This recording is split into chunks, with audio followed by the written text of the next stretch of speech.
त्यात देखील चावतो मामा. म्हणून आपल्याला विनंती आहे, शांततेचं सहकार्य करायचं. चंदूलाल शेठजीची गाय आजारी होती. तब्बल 8 दिवस त्या गायीने काहीही खाल्लेला नव्हता. चंदूलाल शेठजीचा आणि मयप्पा अरभयांचा म्हणजे बाळे मामांच्या वडिलाचा आणि चंदूलाल शेठजीचा बोलणं चालू होतं. तेवढ्यात देव भगवंत देव बाळूमामा त्याच्या वाड्यातनं बाहेर येऊन बघते तर काय, गाय आजारी आहे, मरणाच्या वाटेवर आहे. 8 दिवस त्या गायीनं काहीही खाल्लेला नाही. या भगवंताला कळालं. बाळू मामानं तिथला चारा उचलला, गवत उचलला आणि त्या गायी जवळ गेले आणि म्हणायला लागले की तू अख्ख्या विश्वाची आई आहे. तू जर उपाशी राहिला तर कसं होईल. असं म्हटल्यानंतर त्या गायीनं या भगवंताच्या हातनं चारा खाल्ला गेला. मंडळी, चारा खाल्ला गेला. तेवढ्यात चंदूलाल शेठजी म्हणायला लागला, मयाप्पा तुझा हा मुलगा बघ, मी तुला म्हणलो होतं येडा हाय, कुठे दिसणार, पहा कुणीकडे गेलाय. असं म्हटल्यानंतर त्यावेळी बाहेर वाड्याच्या येऊन बघती तर काय, ती गाय बाळू मामांच्या हातनं चारा खात होती. चंदू शेठजीचं डोळं उघडलं आणि म्हणायला लागला की राहू दे, तुझ्या बाळाप्पाला चाकरीला मी ठेवून घेतो, तू जा मयाप्पा. असं म्हटल्यानंतर बाळू मामांना चाकरीला ठेवलं गेलं आणि बाळू मामांना जेवण करण्यासाठी एक फुटकी थाळी आणि एक तांब्या दिलेला होता. मंडळी, थाळी चांगली होती मंडळी, पण या भगवंताना जेवण झालं की थाळी घासून घासून घासून शिजून तिला छिद्र पडलेलं होतं आणि ती थाळी बाळू मामांना गोट्यात राहण्यासाठी जागा दिलेला होता. ती थाळी खिडकीत ठेवली गेली गोठ्यात एका, जिथं बाळू मामा झोपत होते तिथं. आणि त्याच दिवशी चंदूलाल शेठजी बाजारासाठी बाहेर गेले होते. बाजारपेठेत गेले असताना येताना उशीर झाला. बाजारावरून येताना त्यावेळे चंदू लाल शेठजी आले आणि पाहते तर काय, त्या गायीच्या गोट्यात जसा असा प्रकाश ह्या मरकुरीचा पडतोय तसा प्रकाश पडत होता त्या गोट्यात. त्या थाळीच्या छिद्रावट या भगवंताचा चेहरा उगवलेल्या सूर्यासारखा चमकत होता. मंडळी, आणि चंदूलाल शेठजीने आपल्या आईला उठवलं की आई, हा काय प्रकार आहे बघ, गोट्यात तर कंदील नाहीये, हा लाईटी सारखा प्रकाश, हा उजाड कसलाय उजाड.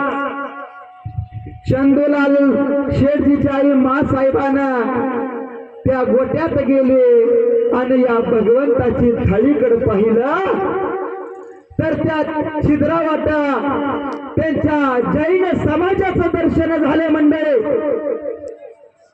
आणि तिथनं ती थाळी उचलली गेली आणि त्यांच्या देव घराण्यात पूजण्यासाठी ठेवली गेली. आणि सकाळच्याला बाळू मामा उठले, आपला कामधंदा पूर्ण आटपला, केला कामधंदा. आणि ज्या वेळी मासाहेब म्हणायला लागले की बाळाप्पा आता तू जेवायला ये बाळू, मामा बघते तर काय, फक्त तांब्याच्या खिडकीत, थाळी नव्हती. मामा म्हणायला लागले की माझी थाळी कुठं आहे मासाहेब. त्यावेळे मा साहेब म्हणायला लागले की बाळो, अरे त्या तुझ्या थाळीतनं मला आमच्या जैन देवाचं दर्शन झालं, ती थाळी मागू नकोस तो. त्यावेळे बाळू मामा म्हणायला लागले की माझी थाळी द्या मासाहेब. ती मासाहेब म्हणायला लागली की अरे बाळू, तुला चांदीची थाळी देते, सोन्याची थाळी देते, पण ती काय मागू नकोस. त्यावेळे या भगवंताचा नाविलाज झाला आणि तिथं चंदूलाल शेठजीची चाकरी सोडली गेली मंडळी. आणि जातात सांगितलं की शेठजी, शो बाळू धनगराचा शब्द आहे की जोपर्यंत या बाळू धनगराचं ताट ही थाळी तुमच्या देवघराण्यात जोपर्यंत पुजती तिची पूजा होती तोपर्यंत तुझी भरभराटी होईल. आणि ज्या दिवशी ही जी पूजा थांबल, तुझ्या पूर्ण प्रॉपर्टीवर जर नाही 12 बैलाचा नांगर फिरवला तर बाळू धनगर नाव नाही सांगणार. बाळू मामा म्हणाले ही थाळी जपून ठेव. असं म्हटल्यानंतर तिथनं बाळू मामा निघून गेले. म्हणजे घरी आले. घरी आल्यानंतर मया पारबाई त्यांचे वडील म्हणायला लागले की बाळा, तू कशाला आलास माघारी, मी तुला चाकरीला ठेवलं होतं. त्यावेळी बाळू मामा म्हणायला लागले की मी राहणार नाही कुठेही चाकरीला, मेंढ्या आहेत, मेंढ्या सांभाळतो मी. त्यावेळी बाळू मामांच्या मोठ्या बहिणीचं लग्न झालेलं होतं. गंगूबाई तिचं नाव हिराप्पा खिलाऱ्याला दिलेले होते. भाऊजीचं, बाळू मामांच्या भाऊजीचं नाव हिराप्पा खिलारे. त्यावेळी तो तिथे बोलवला गेला आणि बाळू मामांच्या लग्नाचा विचार चालू केला की आता बाळू मामांचं लग्न करायचं असा विचार बाळू मामांच्या कानावर आवाज आला आणि बाळू मामांची तळपायाच्या आग मस्तकेला गेली. अरे कोण रांडचा म्हणतोय माझं लगीन करायचंय, आणि जर लगीन केलं तर शेवटाला जात नाही, आमचा जन्म जगाच्या कल्याणासाठी झालाय. असं म्हटल्यानंतर बाळू मामांचा भाऊजी हिराप्पा खिलारे का ऐकना. अरे तू जर नाही लग्न केला तर तुझं खांबाला बांधून लग्न लावेल.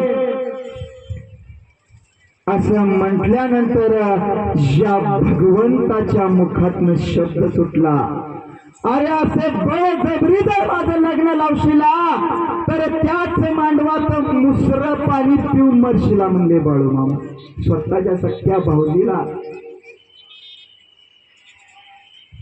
अरे मरू दे म्हणला, मी मेलो तर पण तुझं लगीन लावणार. बाळू मामा म्हणले, अरे आमच्या सारख्याचे लग्न शेवटाला जात नाहीत, त्या फांद्यात तू पडू नकोस. गंगूबाईची मुलगी, तिचं नाव सत्यवा होता आणि बाळू मामांचा सत्यवेचा विवाह सोहळा संपन्न झाला. आणि विवाह संपन्न झाला. जसं गावच्या गावाचं लग्नाला आलेलं होतं मंडळी, पै पाहुणा असं जेवण केलं आणि हिराप्पा खिलारे जेवायला बसला. जेवण झालं आणि हात धुला आणि हात अटॅक आला, जाग्यात मृत्यू मुखी पडले. हिराप्पा खिलारे म्हणायला लागली मरताना की अरे बाळू, तुला वाचा